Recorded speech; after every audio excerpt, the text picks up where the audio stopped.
बेदर्दी बालमा। आज का दिन उसके लिए एक सपने की तरह था, लेकिन वो सपना नहीं, एक डरावना हकीकत बन चुका था। शादी का नाम सुनकर लोग खुश होते हैं, लेकिन उसके लिए ये बस एक अनचाहा बोझ था। क्यों हो रही थी ये शादी? किसके लिए? ये सवाल उसके दिमाग में घूम रहे थे, लेकिन जवाब देने वाला कोई नहीं था। बस आदेश था, तैयार हो जाओ, सब तय हो चुका है। और वो तैयार की गई, जैसे कोई बेजान मूर्ति को सजाकर किसी रस्म के लिए रख दिया जाए। घर में चारों ओर रौनक थी। मेहमानों की हसीन जाक, औरतों की चूड़ियों की खनक, बच्चे इधर उधर भागते हुए। सबके चेहरे पर उत्साह था। एक खुशी और उत्साह न था वह मेरे चेहरे पर। वो दुल्हन सिया गुप्ता एक तरफ की कुर्सी पर बैठी, बिना किसी भाव के दीवार को ताक रही थी। उसके लिए ये शादी नई जिंदगी की शुरुआत नहीं, बल्कि पुरानी कैद से निकलकर नई जेल में जाने जैसी थी। यहाँ उसके अपनों का साथ था, वहाँ क्या होगा? कौन होगा वो आदमी जिसके साथ पूरी उम्र काटनी पड़ेगी? उसी घर के एक कमरे में तनाव का माहौल था। एक लड़की रिया गुस्से में सामान इधर उधर फेंक रही थी। उसके मामा मामी उसे रोकने की कोशिश कर रहे थे। तुम लोगों ने मेरी जिंदगी तबाह कर दी। वो लड़का मेरा होना चाहिए था। उसकी संपत्ति, उसका रुतबा, सब मेरा हक बनता था, रिया चिल्ला रही थी। उसके मामा ने उसे पकड़कर सोफे पर बिठाया। शांत लेकिन कड़वी आवाज में बोले, बेटी, मैंने कुछ भी जल्दबाजी में नहीं किया। जिस लड़के से आज सिया की शादी हो रही है, वो कोई राजकुमार नहीं, एक निर्दयी शासक है। यहाँ जो दुख मिला, वहाँ उससे 10 गुना ज्यादा मिलेगा। मैंने खुद ये प्लान बनाया है ताकि वो कभी सुकून न पा सके। और तू कह रही है कि तुझे उस क्रूर इंसान से बंधना है। इंस्टाग्राम पर उसकी तस्वीरें देखकर पागल हो गई?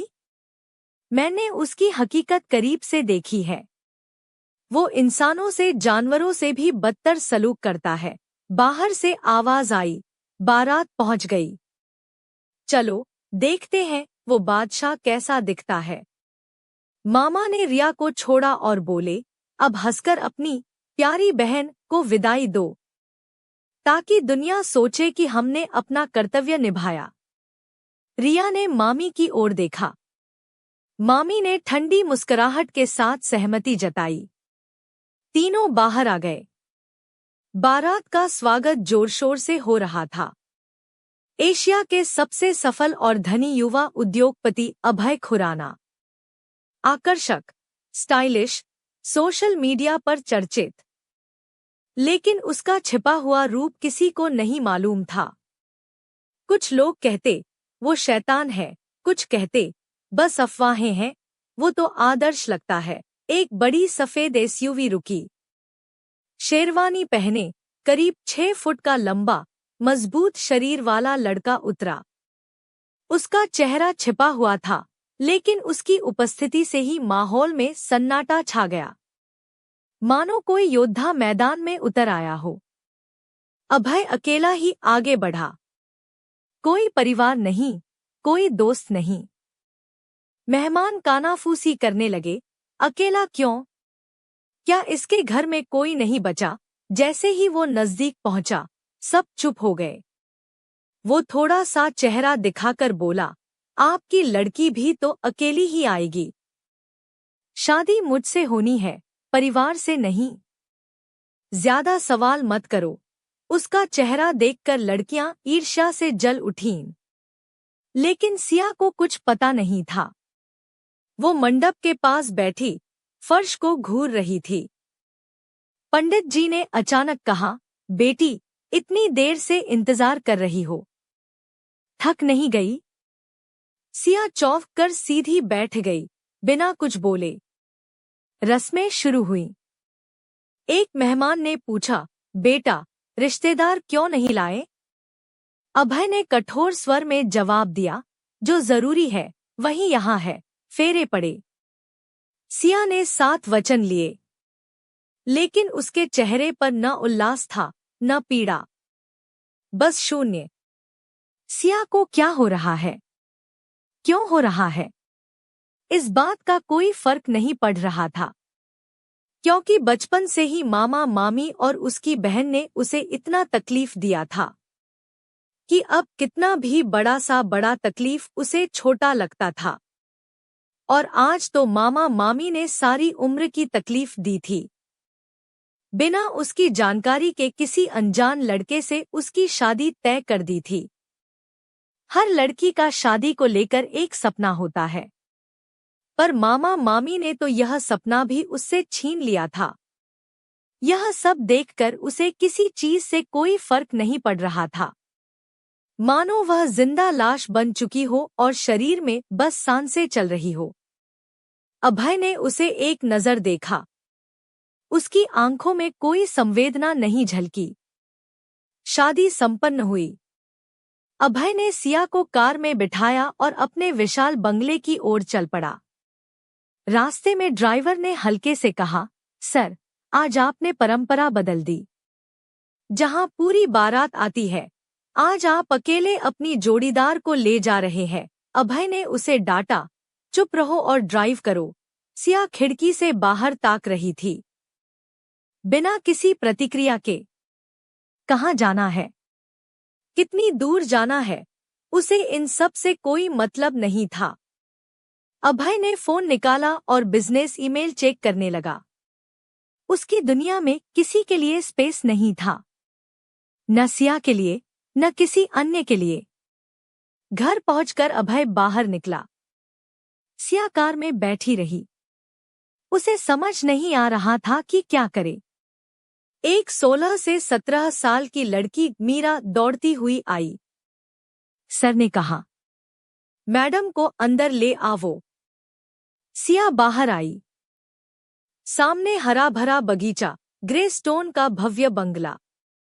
अभय उसे बिना भाव के देख रहा था। मीरा ने कहा, मैडम, आप बहुत खूबसूरत हैं। मीरा उसे अंदर लेकर गई। सिया मीरा के पीछे पीछे गई। अभय ने मीरा से कहा, इसे इसका कमरा दिखा दो, घर के सारे कानून बता दो। एक भी उल्लंघन हुआ तो सजा तुम्हें दी जाएगी। इतना कहकर अभय अंदर चला गया। मीरा ने सिया को समझाया, सर को नियम तोड़ने वाले बिल्कुल पसंद नहीं है, चाहे वो कोई भी हो। और सर समय के सख्त पाबंद हैं। 1 मिनट की देरी भी सर को बर्दाश्त नहीं होता है। सर समय से 1 कदम आगे चलने वाले इंसानों में से हैं। उसका गुस्सा हमेशा नाक पर रहता है। कब और किस बात से उसका पारा हाई हो जाए, यह कोई नहीं जानता।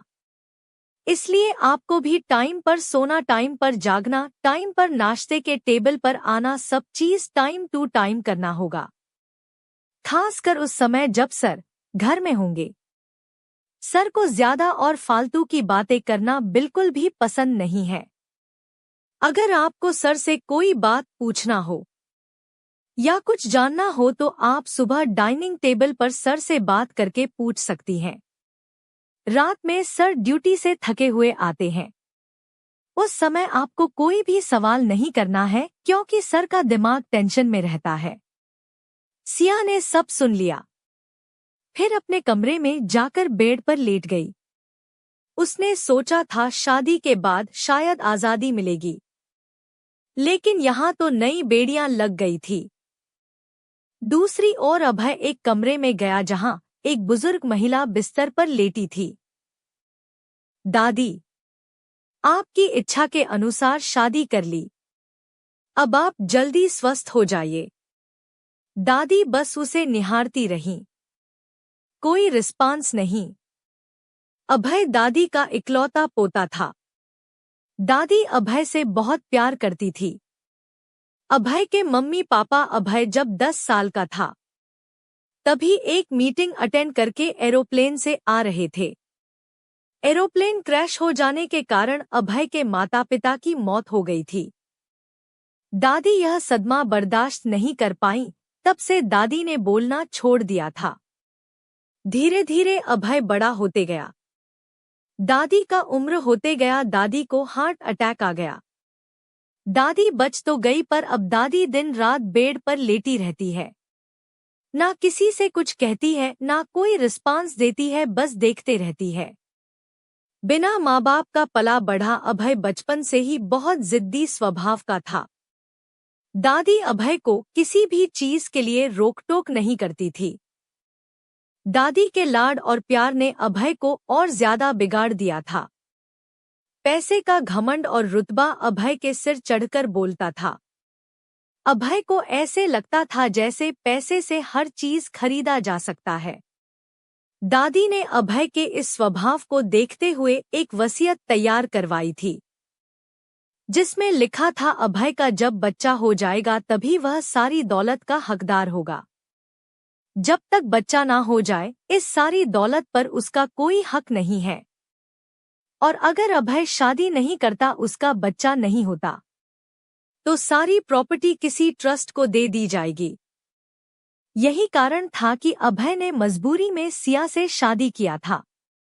सिया के मामा मामी को सिया से शादी करने के बदले में ढेर सारे पैसे दिए थे। या यह समझो कि अभय ने सिया को खरीद लिया था। अभय को सिर्फ सिया से एक बच्चा चाहिए था। फिर सिया अपने रास्ते और अभय अपने रास्ते। अभय और मामा मामी के बीच पैसों की डील के बारे में सिया को कुछ भी नहीं पता था। अगली सुबह सिया की आंख खुली तो कमरा अजनबी लग रहा था। बाहर की धूप खिड़की से छनकर आ रही थी, लेकिन दिल में अंधेरा था। वो उठी, तैयार हुई और ठीक 7 बजे हॉल में पहुंच गई। टेबल पर ब्रेकफास्ट सजा था, फल, ब्रेड, कॉफी। अभय पहले से वहां बैठा था, अखबार पढ़ते हुए। बैठो, उसने बिना नजर उठाए कहा। सिया चुपचाप बैठ गई। खाना शुरू किया, लेकिन मन नहीं लग रहा था। अभय ने अचानक कहा, ये घर मेरा साम्राज्य है। यहाँ मेरे नियम चलते हैं। तुम्हारी पुरानी जिंदगी अब खत्म। कोई फोन नहीं, कोई बाहर जाना नहीं।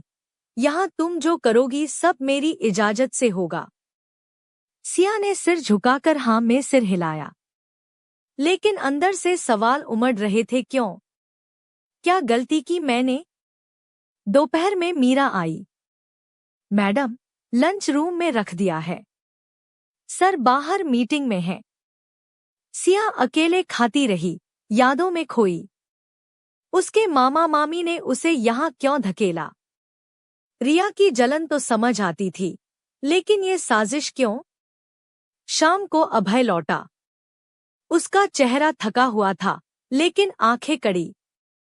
वो सीधा दादी के कमरे में गया। दादी अब भी बीमार थी।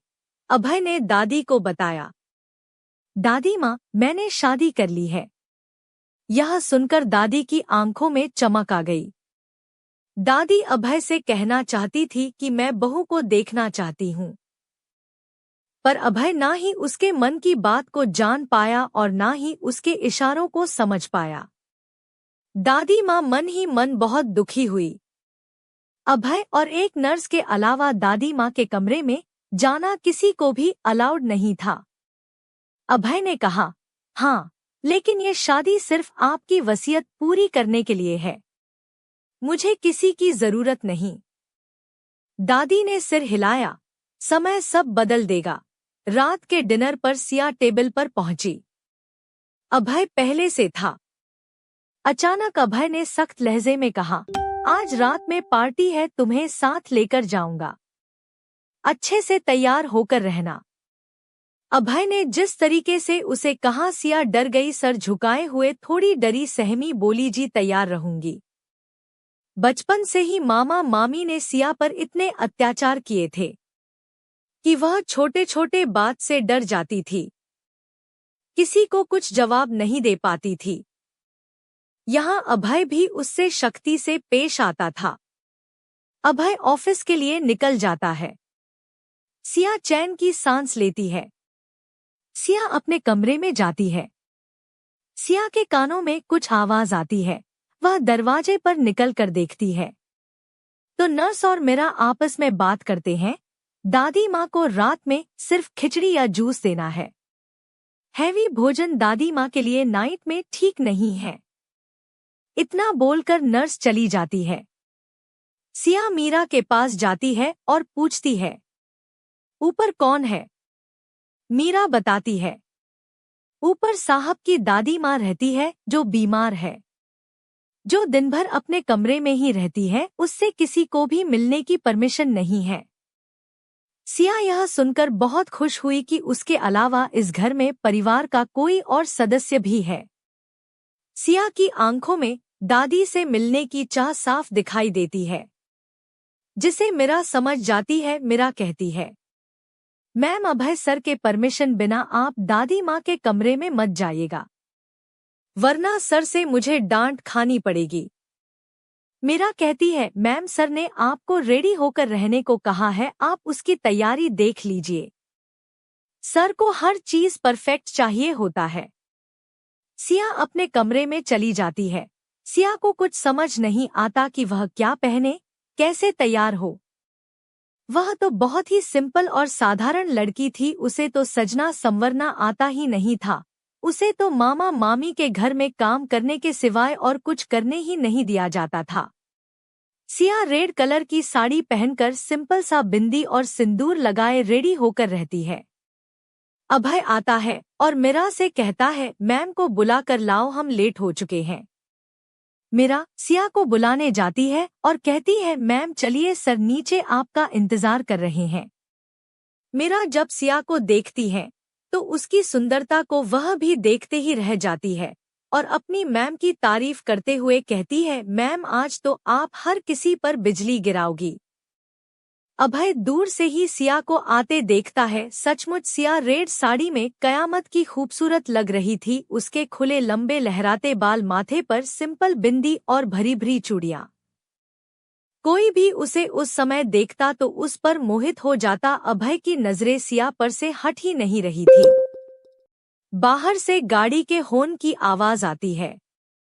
इतने में अभय होश में आता है और गुस्से से चिल्लाकर बोलता है, यह क्या पहन रखा है? क्या तुम शादी करने जा रही हो? हम एक बहुत बड़े बिजनेस पार्टी में जा रहे हैं। वहाँ सब हाईफाई लोग रहेंगे, सभी की वाइफ मॉडल ड्रेस पहनकर आएंगी और तुम क्या यह गवार जैसी सिंपल साड़ी पहन रखी हो? अभय गुस्से से सिया की कलाई पकड़ते हुए बोला, तुरंत जाओ कमरे में और कोई अच्छी सी मॉडल ड्रेस पहनकर आओ। अभय मीरा पर भी चिल्लाता है, तुम्हें तो ध्यान रखना चाहिए था मीरा, तुम्हें नहीं पता कि इसे क्या पहनाना है? मेरा सिर झुकाए हुए, सॉरी सर, मुझे लगा मैम रेडी हो जाएगी। मीरा तुरंत सिया को कमरे में ले जाकर रेडी करती है, उसे वेस्टर्न ड्रेस पहनाती है, उसका मेकअप भी चेंज करती है। पर सिया को वेस्टर्न ड्रेस में बहुत ज्यादा अनकंफर्टेबल लगता है। सिया का चेहरा देखकर मीरा समझ जाती है कि मैम को अच्छा नहीं लग रहा है। वह सिया के मन को थोड़ा शांत करने की कोशिश करती है और कहती है, मैम पहली बार है इसलिए थोड़ा अच्छा नहीं लग रहा, धीरे धीरे आदत हो जाएगी, फिर आपको यही ड्रेस अच्छी लगने लगेगी। वैसे भी जहां आप जा रहे हो वहां सभी इसी तरह की ड्रेस पहनकर आएंगी। सिया इस ड्रेस में भी बेहद खूबसूरत लग रही थी। सिया थी ही इतनी खूबसूरत कि उस पर हर ड्रेस सूट करता था। अभय बहुत गुस्से में था क्योंकि वह बहुत लेट हो चुका था। पर जब सिया की खूबसूरती पर उसकी नजर पड़ी तो उसका गुस्सा थोड़ा शांत हो गया। सिया पहली बार इतनी बड़ी पार्टी में और इस तरह जा रही थी। उसे कुछ समझ नहीं आ रहा था कि वह क्या करेगी, क्या कहेगी, उससे कोई गलती ना हो जाए। बहुत बड़ी उलझन उसके मन में चल रही थी। पार्टी में जाते ही सभी सिया की खूबसूरती को देखते ही रह गए। सिया सबसे बहुत कम बातें कर रही थी, सिर्फ हाँ और ना में जवाब दे रही थी। सिया पहली बार इस तरह सज धज कर इतने बड़े पार्टी में गई थी। उसे अंदर से अलग से ही खुशी महसूस हो रही थी। अभय ड्रिंक का ग्लास लिए अपने दोस्तों से बातें कर रहा था। उसकी नजर रह कर सिया पर ही जा रही थी। तभी अचानक कोई आदमी पीछे से आकर सिया से बदतमीजी करने लगता है। अभय यह देखकर बहुत गुस्सा होता है। वह तुरंत आता है और उस आदमी को खींचकर एक थप्पड़ लगा देता है।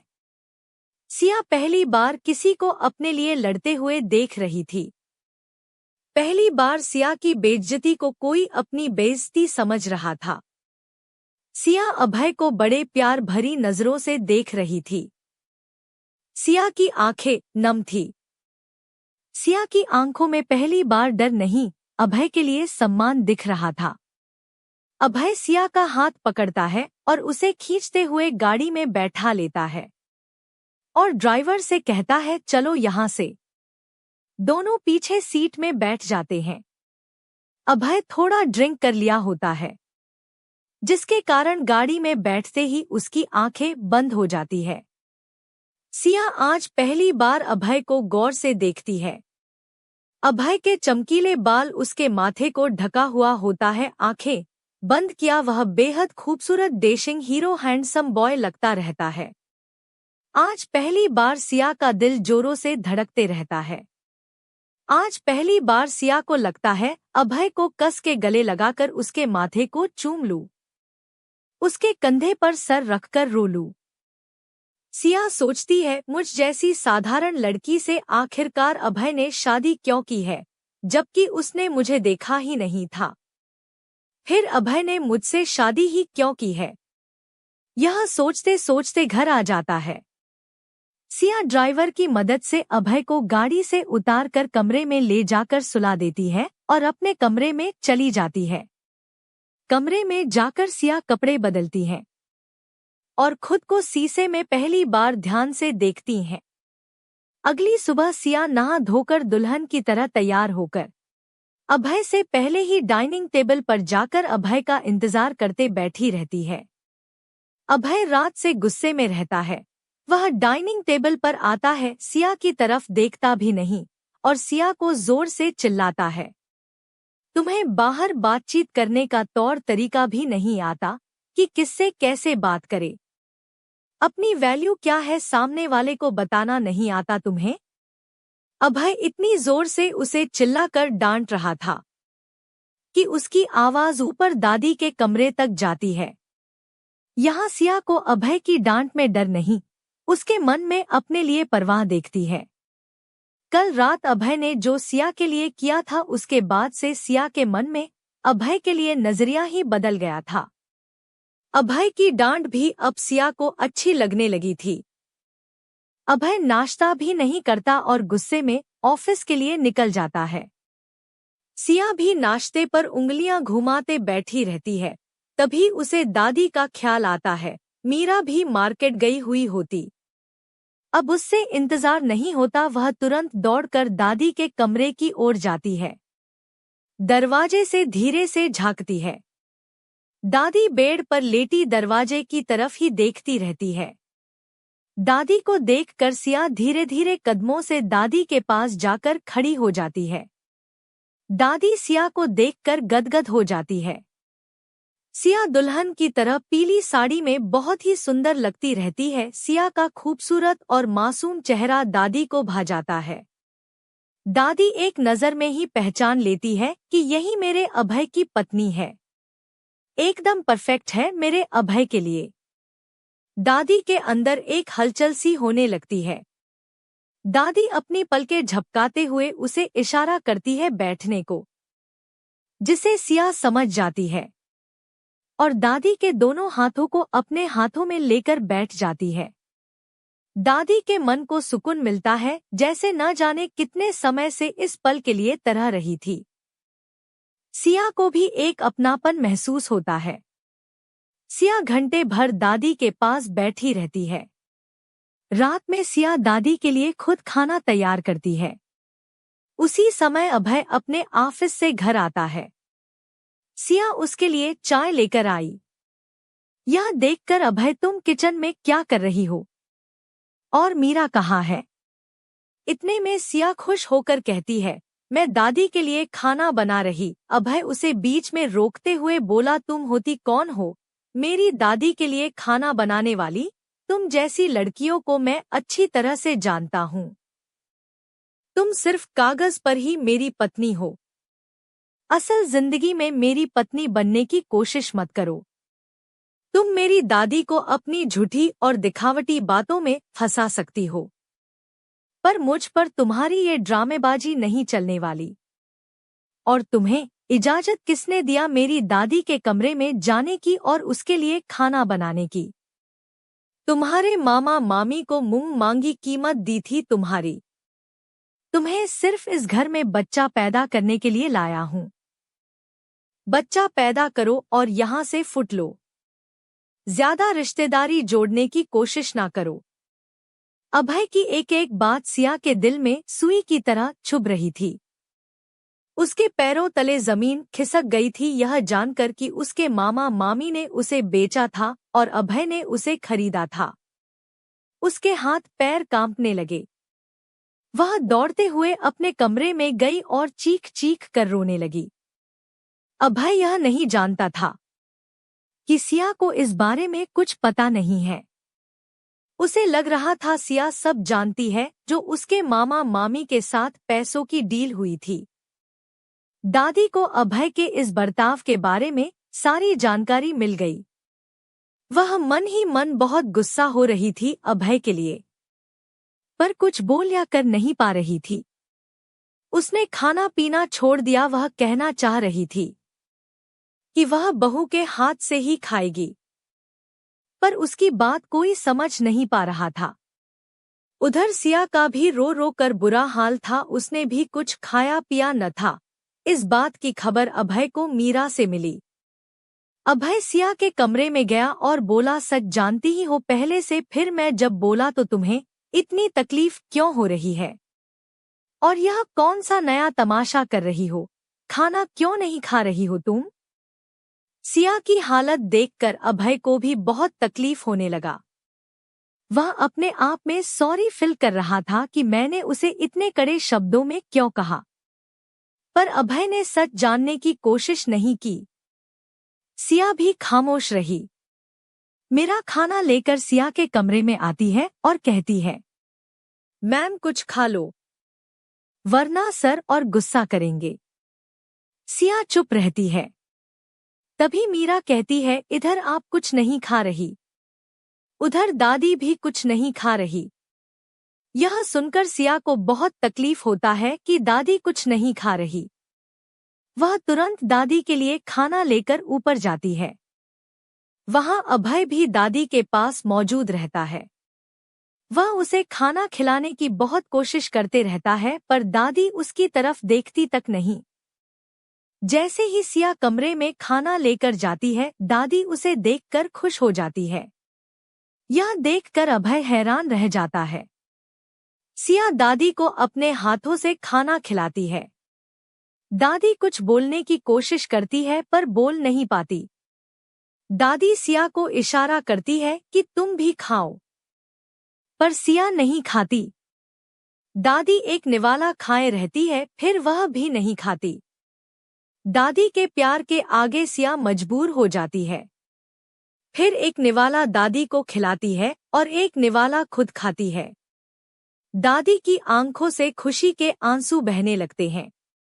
इस मंजर को देखकर अभय हैरान रहता है कि दादी के पास मैं बचपन से हूँ, पर दादी क्या कहना चाहती है अभी तक समझ नहीं सका, और इसे आए सिर्फ 4 दिन हुआ है और यह दादी को अच्छी तरह से समझने लगी। अभय यह सोचने पर मजबूर हो गया, कोई दिल की अगर इतनी अच्छी है तो पैसों की लालची कैसे हो सकती है, और यह निस्वार्थ भाव से मेरी दादी की सेवा भी कर रही है। तभी अभय का फोन बजता है और उसे एक जरूरी बिजनेस की डील करने के लिए अमेरिका जाने की जानकारी मिलती है। अभय मीरा से कहता है, मीरा मैं 2-4 दिन के लिए अमेरिका जा रहा हूँ। तुम दादी और सिया का ख्याल रखना। सिया यहाँ अभी नहीं है, उसे यहाँ का ज्यादा कुछ पता नहीं है। यह कहते हुए दादी को प्रणाम करता है और सिया को एक नज़र देखते हुए वहां से चला जाता है। पूरे रास्ते अभय सिर्फ सिया के बारे में सोचते रहता है। उसके आंखों के सामने सिया का मासूम सा रोता हुआ चेहरा नजर आता है। उसे अपने आप पर बहुत गुस्सा आता है और सिया पर बहुत प्यार। इधर सिया दिन रात दादी की सेवा में लगी रहती है। दादी में काफी सुधार होने लगा। दादी थोड़ा थोड़ा बोलने लगी। अपने से उठकर बैठ जाती। दादी अब सिया को बहुत प्यार देने लगी। दादी सिया से कहती, मेरा बेटा अभय ऊपर से सख्त और कड़क है, पर उसका दिल बहुत ही साफ है। एक दिन देखना सिया बेटा, वह तुमसे बहुत प्यार करेगा। बस अब मैं जो कहती हूँ वह करती जाना। 4 दिन बाद अभय जब अमेरिका से वापस आया तो उसने दादी में काफी सुधार देखा। दादी अब अपनी बात को अच्छे से बोल पा रही थी, इधर उधर चल पा रही थी। यह देखकर अभय बहुत खुश हुआ। अभय की नज़र में सिया के लिए सम्मान बढ़ गया था। उसका दिल सिया के लिए धड़कने लगा था। इधर दादी ने सिया के लिए इंग्लिश क्लास घर पर ही लगवा दिए। घर पर ही पार्लर बुलाकर उसके हेयर को बहुत ही सुंदर स्टाइलिश कट करवा दिए। उसे वेस्टर्न ड्रेस पहनना सिखाए। दादी ने उसे पूरी तरह मॉडल बना दिया। दादी ने सिया की खूबसूरती और सुंदरता में 4 चांद लगा दिए। दादी ने सिया से कहा, अभय को ज्यादा भाव ना देना, तुम बिल्कुल भी ना डरना, मैं साथ हूँ तुम्हारे। सिया मॉडल की तरह तैयार होकर वेस्टर्न ड्रेस पहनी बेहद खूबसूरत लग रही थी। दादी और सिया डाइनिंग टेबल पर अभय के आने का इंतजार कर रहे थे। अभय आया, दादी के बगल में बैठा, सामने सिया बैठी थी। अभय की नजर सिया पर पड़ी। अभय सिया को देखता का देखता रह गया। अभय सिया से बात करना चाह रहा था, पर दादी जानबूझकर सिया को अपने साथ ले गई। सिया अभय को अपना जलवा दिखा चुकी थी। अभय की बेचैनी बढ़ने लगी थी। वह धीरे धीरे सिया से प्यार करने लगा था। अभय ने सिया की सच्चाई जानने के लिए सिया के मामा मामी के यहाँ की पूरी जानकारी पता करने को कहा था। अभय को पता चला कि बचपन में ही सिया के माता पिता चल बसे थे और मामा मामी ने अपने पास रख कर सिया की परवरिश की थी। वह सिया को बहुत दुख देते थे और अभय को यह भी पता चला कि सिया को उस दिल के बारे में कुछ भी नहीं पता था। अभय को जब सच पता चला, सिया के दुख को देखकर अभय का दिल रो पड़ा। अभय गुलाब का गुलदस्ता लिए हुए तुरंत घर पहुंचा। दोपहर का समय था। उसे पता था इस वक्त सिया अपने कमरे में होगी, क्योंकि इस समय दादी आराम करती है। वह धीरे से सिया के कमरे का दरवाजा खोला। सिया भी आंखें बंद करके आराम कर रही थी। सिया सिंपल सलवार में, माथे पर छोटी सी बिंदी, लहराते हुए बाल, गुलाब के पंखुड़ियां जैसे कोमल नाजुक सुर्ख लाल होंठ। उसकी सुंदरता कयामत ढा रही थी, जिसे देखकर अभय का दिल मचल उठा। वह एक टकट की भरी नजरों से सिया को देखता रहा और सोचता रहा, इस मासूम लड़की को कितना दुख दिया है, मैंने कितनी तकलीफ दी है, पर आज मैं इसे अपने सीने से लगाकर इसके सारे दुख दर्द तकलीफ को अपने प्यार से भर देना चाहता हूँ। तभी अचानक सिया को महसूस हुआ कि उसके सामने कोई है। उसकी आंख खुल गई। अचानक से अभय को अपने सामने देखकर थोड़ी डर गई। उसने अपना सर झुका लिया।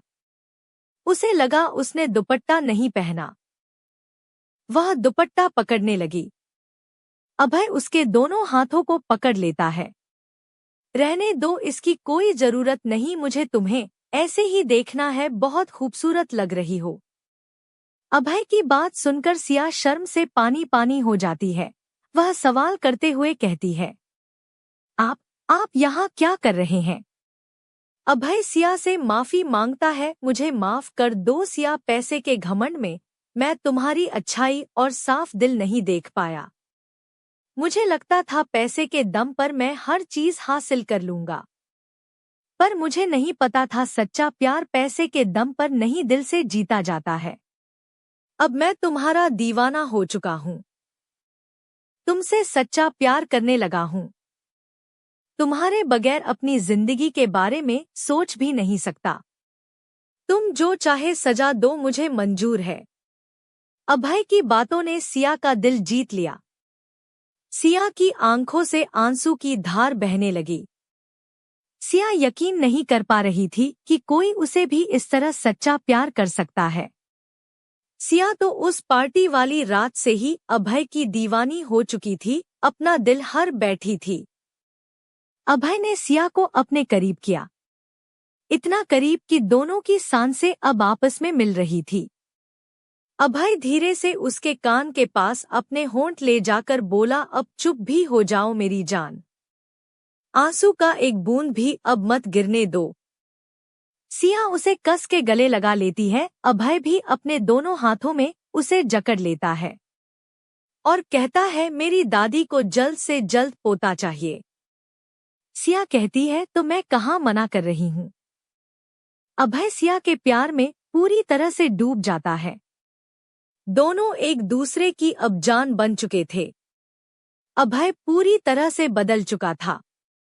दोनों की जिंदगी में अब खुशियां ही खुशियां थी।